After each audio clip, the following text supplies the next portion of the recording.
Hey, what's up, guys? This is Adam here, and today I'm going to be bringing you yet another chess game.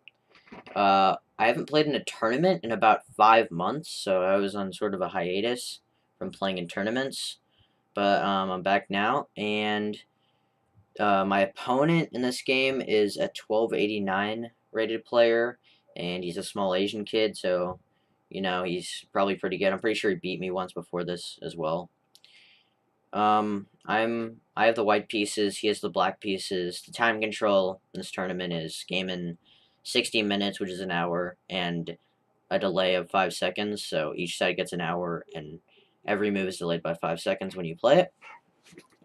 So, yeah, I'm rated 1429 in this game, and he's rated 1289, so I have a pretty big rating advantage, but you never know, he could always upset me. I never want to underestimate my opponent. So, yeah, let's get started here.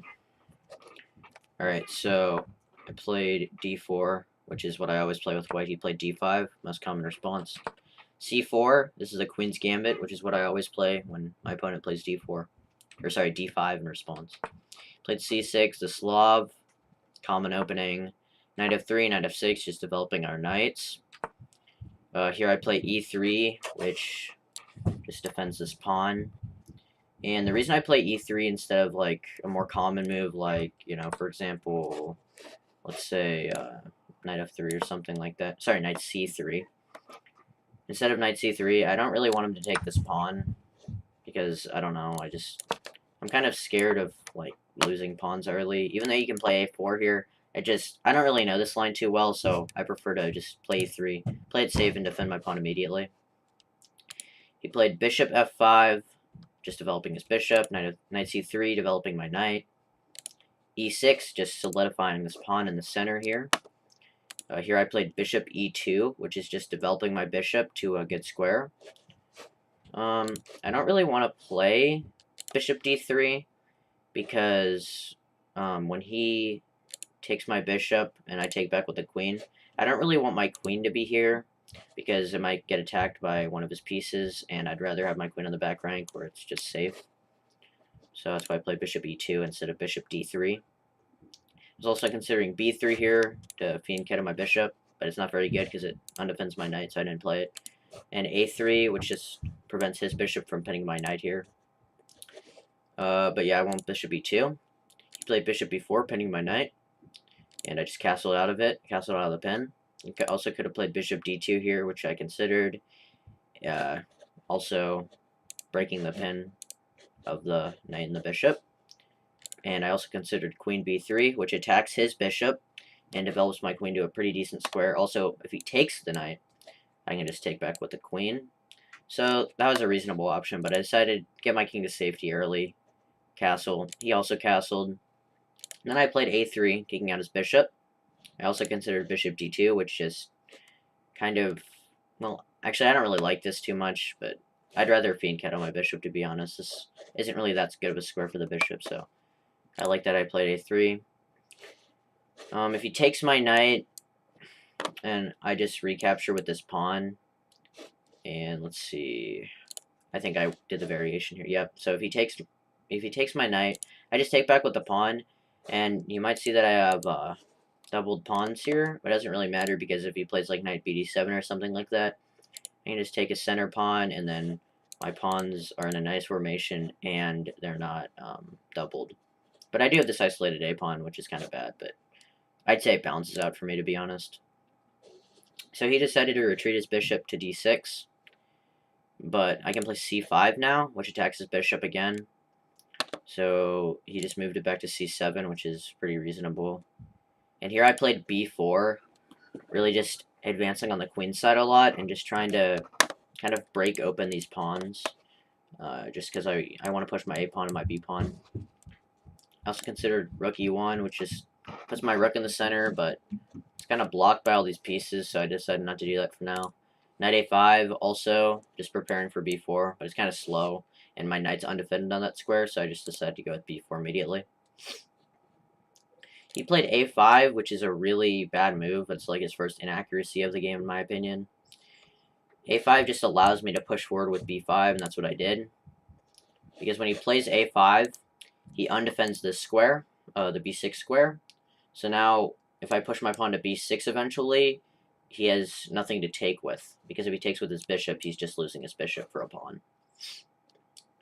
So he played b6 because he really doesn't want me to go to b6 because that would be really bad for him. And I just played a4, which just solidifies my b5 pawn. Pretty standard move. Also consider knight a4, which kind of just is just attacking this pawn a lot more. But if you notice, I have two attackers. And he has two defenders. So I just decided that'd be kind of a wasteful move. So I just decided to play a4. Really solidify my advantage on the queen side. He played rook e8, which I think is really slow.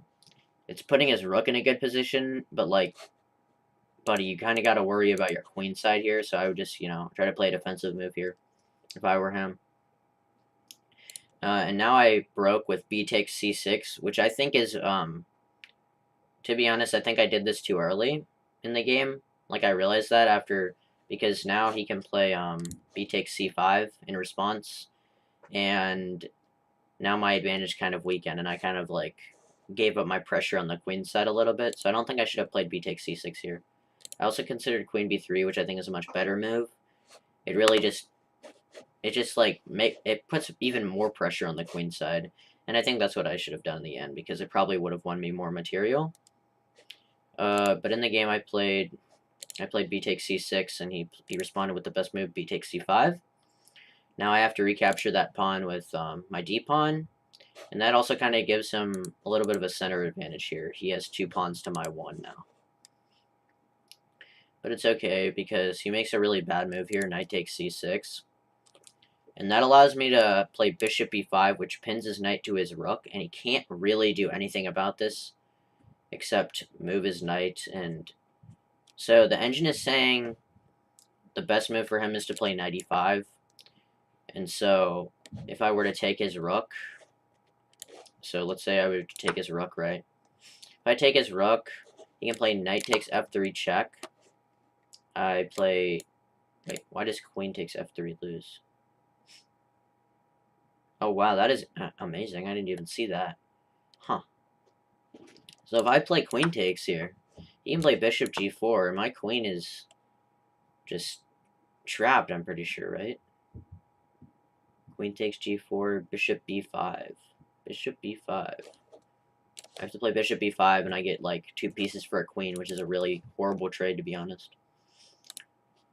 So, to be honest, I'm glad he didn't play that, because I don't know if I would have seen that. I probably would have taken with the queen, to be honest. Okay, but yeah, after I played bishop b5, he played queen d7, which is what I thought he would do, because that's the only move that defends the knight. And I didn't see that other variation, obviously. So he defended with the queen. This is really bad now, because he's really kind of lining up all his pieces there for my bishop. So, that's good for me. I played knight d4, which is the best move, and it just attacks his knight again. So now it's attacked twice, and it's only defended once. And he literally can't defend it, and if he moves his knight away, let's say to, like, e5, I just take his queen. I should really, like, show the variation. Good lord. Too many arrows. Let's say he moves his knight, I just take his queen. And, like, okay, yeah. So you get the point. So he had to move his queen here because he doesn't want me, I don't know, to take it eventually. So yeah, he played queen e7, and I just took his knight. And that forced both of his rooks, so I just won a piece for nothing, and I'm about to win an exchange, too. And an exchange is a bishop or a knight for a rook, if you didn't know that. He played... Okay, now here's really the key point of the game. And you're going to really see my sort of flaws as a player here in these moments coming up. Alright, so he played bishop takes h2. Now, when I saw this, I was looking very close-mindedly. So I thought that if I took his bishop, right, I thought he could play queen c7 check and win my bishop. But I forgot that my bishop was defended by my knight because I wasn't looking and I wasn't paying attention to that. So instead I played king h1, which is a much worse move, but I'm still completely winning here. He played knight g4 now, So now I kind of have a lot of pressure put onto me, you know? Like, he's going to move his queen over here. It's going to be a little, you know, dangerous for me. I played bishop takes e8, which I don't think is a terrible move, but it allows him to play... Actually, you know what? No, I do think it's a pretty bad move. Because in the game, I remember thinking to myself, okay, so I was giving myself this plan. And I was thinking, okay, I'm going to play queen f3 so that if he plays... let me just draw this out. I'm going to play queen f3, so if he plays queen h4, I can just play queen here. Okay, that's why I didn't do it in the game. Wow, I can't believe that. I didn't even see that. Oh my god. Huh. Dude, the engine really tells you some crazy stuff. Yeah, so I played bishop takes e8, and he played queen h4, just really attacking my king. Like, look at all the pieces he has over here. He's, like, gonna destroy me. Okay, so I played the best move somehow. Bishop takes f7 check, getting a pawn for my bishop. He took with the king, which I guess is the best move, but it kind of hurt him in the end, I think. And here I played the second best move, which is, there's only two moves that don't get me checkmated. Knight takes f5 is one of them, which I don't think I ever would have played because it looks so risky.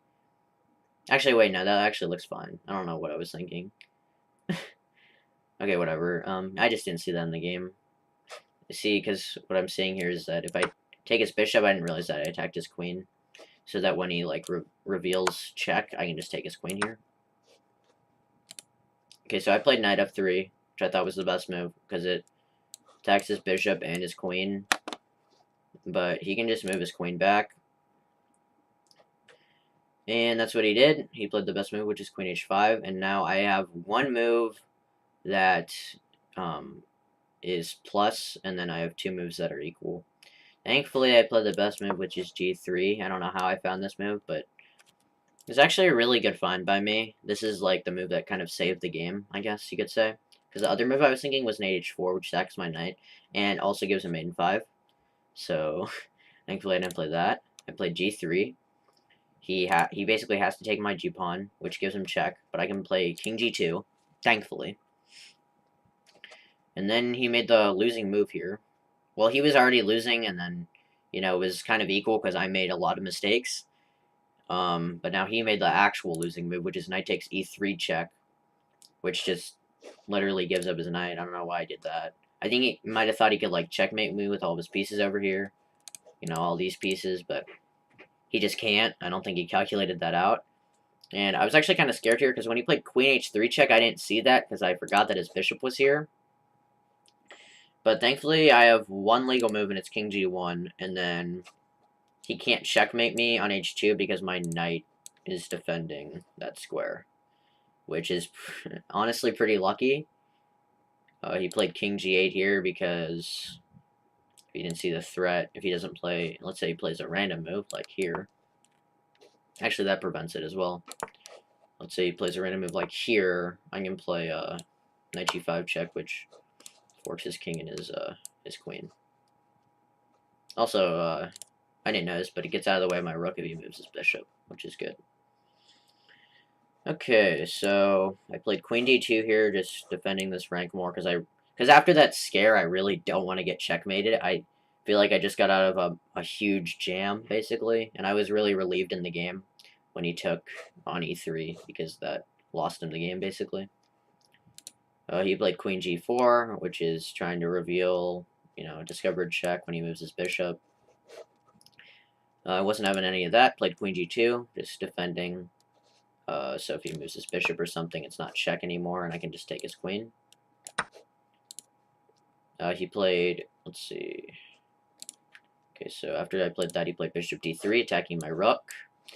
And, alright, so basically here I'm up like a rook and a pawn, I think, or something like that. So I don't really mind giving up the exchange, as long as it means that I win the game. So here, what I decided to do is just to play knight e5, which is pretty simple. It attacks his queen, and what was the other thing? He can't take my knight, because then I just take his queen for free. So the best move for him. Oh, and also it attacks his bishop because it's undefended. That's the other reason. So it's forking his queen and his bishop, basically. So the best move for him is bishop takes f1, which it takes my rook. You might say, you know, that wins a material, but I'm already up a lot of material, so it literally doesn't matter at all. I just take his queen here. He takes my queen, I take his bishop, and this is where he resigned, because he's down, let's see, I think he's down 5 points of material, 4 points of material, so that's really winning for me, and he didn't want to play on any longer, so this is where I won. Alright, so thank you guys for watching. If you enjoyed the video, leave a like and subscribe to my channel. Thanks for watching, and I'll see you guys in the next video. See ya.